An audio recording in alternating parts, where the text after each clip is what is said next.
Welcome back to The Deep Dive, part of the Olive Grove podcast family. Hey there. Today we're really diving into some source material focused on just one chapter, but it's a potent one, Hosea chapter 8. Yeah, it really packs a punch. And our mission, for this deep dive is to try and cut through some of the complexity and pull out the key takeaways from these sources. We're really looking at that stark contrast the material presents. Yeah. The difference between how God actually wants to be worshipped and what the sources call these altars of sin that Israel had set up. Right. It's a central theme. We'll dig into the history behind it a bit, the context. Then connect it, because the sources draw some really surprising parallels to life today, don't they? They really do. There are some sharp insights tucked away in this old text, things that feel very current. Okay, so let's jump right in. How do the sources kind of set the scene for this chapter? They start with that tension, right? Proper worship versus, something else. Exactly. The material emphasizes that, an altar is supposed to be that meeting place, man and God, for worship. Supposed to be. But for Israel, at this point, the sources say it was corrupted, unacceptable worship. Yeah, something had gone fundamentally wrong. Even if they were going through some motions, God wasn't accepting it. You feel that straight away in verse 1. It just throws you in. Put the shofar to your lips, like a vulture, or some translations say eagle. He swoops down on the house of Adonai. Wow. What are the sources saying about that imagery? Well, that shofar, the trumpet sound, it's not just background noise. The sources point out it's a signal, like from Numbers 10, a call to gather, or sometimes a warning alarm. So immediate attention needed. Something big is happening. Right. And the vulture, or eagle, speed, that's the key. The sources say it signifies judgment isn't just coming, it's like swooping in. It's imminent, powerful. An urgent alarm call. And the sources are pretty blunt about why this judgment is coming down so fast. Oh, yeah. Very direct. The reason: Israel violated God's covenant. They intentionally sinned against his Torah, his instruction. That covenant idea is so central. What aspect are the sources highlighting here? They're really pointing back to that foundational deal, made through Moses. The sources frame it like a contract, basically. A contract requiring loyalty, exclusive loyalty to God alone, and following his specific ways, his decrees in the Torah. Their idolatry, their disobedience, it was a direct breach of that agreement. So the judgment isn't random anger. It's a consequence baked into the agreement they broke. Precisely. They knew the terms. Which makes verses 2 and 3 so interesting, maybe painful. Will they cry out to me, "We are Israel, God, we know you." Even facing this, they're still claiming that connection. Yeah, and that's the crux of the issue, isn't it? The sources really zero in on this disconnect. They say, we know you. They use God's name, but their actual lives totally rejected his ways. The text says they've thrown away what is good. And what is that good they threw away, according to the sources? It ties right back to the covenant, the Torah. The sources explain that God's guidance was meant to lead them into a good life, flourishing, all the good things. By ditching his ways, they ditched the path to well-being he'd laid out. So heading completely the wrong way, but still shouting out, "Hey, we're on your team." It feels relevant. It really does. And the sources make that link explicit. They draw a direct parallel to today, suggesting, many people might say they've accepted Jesus Christ, claim that relationship. Right. But their day-to-day choices, their actions, their real priorities don't line up with actually walking in his ways. It's that gap between saying you believe and living it out. That's a heavy connection to draw from, way back then to right now. And building on that disconnect, verse 4 adds another layer. They made kings, but not with my authority. Appointed leaders, but without my knowledge. What's the specific history the sources point to here? This links straight to the big split after Solomon. The northern kingdom, Israel, also called Ephraim, sometimes they broke off from David's line. And God had promised kings through David's lineage. So the northern kings weren't from that God-ordained line. Exactly. The sources are clear. These kings were chosen without my authority. Human choice, not divine appointment for that specific role. And how did that choice, that kind of leadership, feed into the problems Hosea is tackling? Well, the sources connect the dots pretty clearly. They bring up King Ahab, right? Yeah. And his marriage to Jezebel. Infamous Jezebel. Right. And she wasn't just any foreign princess. She came from serious Baal worship territory. That marriage, made possible by this leadership Israel chose for itself, directly imported widespread idolatry into the northern kingdom. So the verse highlights the fallout from picking leaders based on human agendas, not God's direction. And the sources see a modern echo of that too. They do. The parallel they draw is if a Christian chooses to marry someone who doesn't know Jesus, The underlying principle is seen as similar. I'll- You're bringing a major influence, a kind of leader within your life and family structure who isn't aligned with God's ways. The sources suggest this could potentially lead you, or your family down the line, away from God's path, similar to how Ahab and Jezebel steered Israel towards idolatry. That definitely makes you think about who we allow to influence our core decisions. Absolutely. Leadership, influence, these principles don't really change. Okay, so then the text zooms in on a specific symptom in verses 5 and 6. That calf idol in Samaria. Your calf, Shamron, has been thrown away. My fury burns against them. Yeah, and the sources explicitly tag this calf with Baal worship.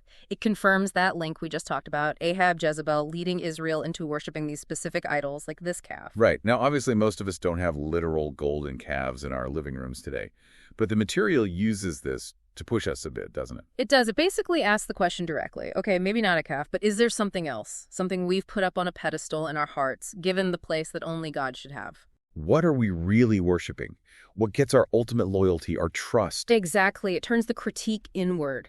And look at what happens to the idol. The sources point out the calf will be broken to pieces. Why? Because it's a non-God. Meaning anything we elevate that isn't God, ultimately it has no real power, no lasting substance from God's perspective. It's going to fail. It's going to crumble. That's a sobering thought about where true stability lies. It really is. Okay, moving on to verses 7 through 9. The consequences start hitting hard, described with that famous line, "For they sow the wind, so they will reap the whirlwind." What specific results are the sources connecting to this? According to the sources, this speaks to a couple of things. First, famine-like. Their efforts produce nothing, just wind leading to the destructive chaos of a whirlwind. But second, it points directly to God's chosen instrument of judgment against Israel, the Assyrian Empire. Oh, sure. And facing this disaster, did Israel turn back to God? Nope. Not according to the sources. Their reaction was all self-reliance, almost frantic. Instead of seeking God, they went up to Asher, tried to buy protection, bribe them off. Political maneuvering, not spiritual repentance. And the text uses some pretty stark language to describe Israel's condition here. It really does, like a wild donkey alone by itself, stubborn, isolated, going its own way.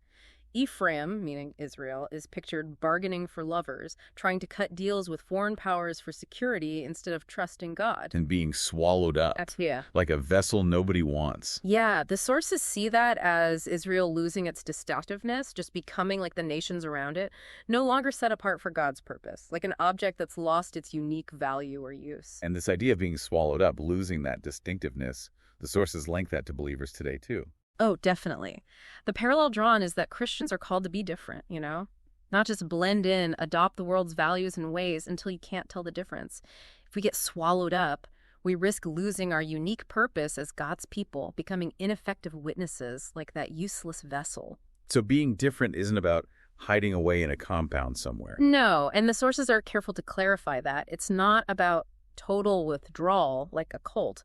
It's about being distinct while living in the world, being a visible, bright, and shining example to the world, present, but different in our core values and how we live. Okay, so it's about contrast, not absence.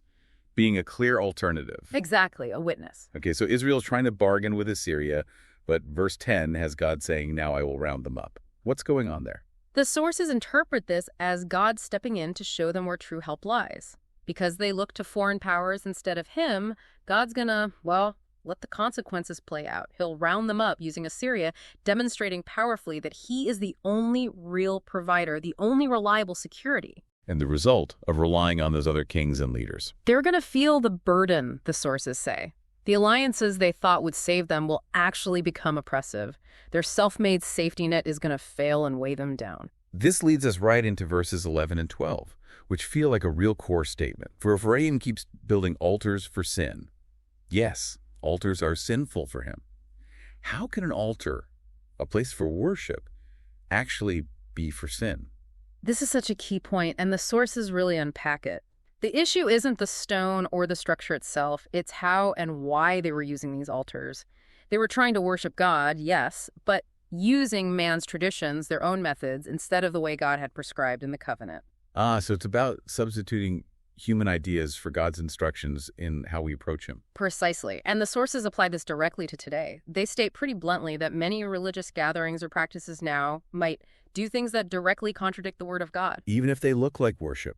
even if they're disguised as worship, using all the right language or settings. The sources argue if it goes against God's revealed word, it's actually sin, and God will not accept that kind of worship, no matter how sincere it might feel. That's challenging. It forces a hard look at the why and how behind our practices, not just the what. It shifts the focus from just outward actions to internal truth and actual alignment with God's will. Which connects to verse 13. They're offering sacrifices, doing the rituals, eating the meat, but flat out, Adonai does not accept them. Right. It hammers home the previous point. The sources explain Israel was just going through the motions, doing the rituals and words, but their hearts weren't right and their methods were wrong. They missed the point that rituals, by themselves, performed out of disobedience or based on human invention, were useless. They couldn't save them or please God. And the warning the sources pull from this for us now. They call relying just on rituals a trap, a dangerous one. It can lead to a kind of slavery, being bound to human systems, religious performance, or thinking we can somehow earn God's favor through what we do. Instead of understanding the core truth, we are saved by the grace of God and not through anything that we have done or will do. That's central. That grace versus works distinction is crucial. Absolutely. And the sources warn that even within the church today, focusing too much on rituals and traditions can become that same trap, causing people to fall from grace by shifting trust from God's work to their own efforts. The chapter then wraps up in verse 14 with this final charge. Israel forgot his maker and built palaces, and Yehuda made more fortified cities. Yeah, the sources nail the core issue here. Misplaced trust. Plain and simple. Instead of depending on God's provision, God's protection, they put their faith in man's efforts. Alice is representing Wealth, status, human achievement, self-importance, and the fortified cities. Relying on human strength, military power, walls their own security systems instead of God being their shield. It really sounds like an age-old human tendency. Oh, it absolutely is. The sources point out this deep-seated desire in people to do something to earn favor and salvation, through our own strength, our own plans, instead of simply trusting and following God by faith. It was true then with their building projects, and the sources say it is just as true today. Okay, so let's step back. Looking at all the insights from the source material on Hosea 8, what's the big picture? I think it paints this really vivid image of a people who, they claimed to know God, maybe even thought they did, but they'd fundamentally drifted off course. Yes. They chose leaders God didn't authorize. They let idols, whether literal statues or, modern equivalents like money or power, take center stage in their lives. They looked to the world for help instead of God. And even their attempts at religion, their worship, were corrupted, based on human ideas, traditions, rituals, not God's actual instructions, so God rejected it. They were relying on their own efforts, their sacrifices, their buildings, instead of understanding grace and trusting God's provision. And the source material consistently bridges that gap, doesn't it? Showing how those ancient struggles are mirrored in challenges we face in our own faith today. It really does, sometimes uncomfortably so. It forces you to ask hard questions about your own life. It definitely leaves you thinking about where your loyalty truly lies. Mm-hmm. What things might we be elevating, maybe unintentionally, to a place only God should have? It challenges our whole idea of what real faith, acceptable worship, and genuine security look like. A lot to chew on. So as you reflect on this deep dive, maybe carry this question with you, one that comes straight from the heart of the material we looked at. If our human traditions and efforts, even when done religiously, can become these altars of sin, how do you tell the difference in your own life between sincere, faith-filled obedience and just empty religious ritual? And ultimately, what or who are you really trusting in? That's the million-dollar question, isn't it? Well worth wrestling with. Before we wrap up, if hearing about God's word like this has got you thinking, maybe you'd be interested in hearing more about how God is actively working in people's lives right now. There's a great book called Misfits for Jesus, True Accounts of People Experiencing Jesus. Yeah, it's full of powerful true stories about God's miracles happening through the work of Enduring Freedom Ministries, or EFM. You can find it on Amazon. And Enduring Freedom Ministries, EFM, they're all about sharing God's love in practical ways, helping people who are hurting, both here and around the world. That's right. And one specific thing EFM is working towards right now is setting up a food pantry in Jerusalem, Israel, to help meet needs in that community. It's a really vital project. So if you feel led to support that work, to help provide for people in need in Jerusalem, we'd really encourage you to think about donating to Enduring Freedom Ministries. You can learn more about what they do and find out how to contribute by checking out their website.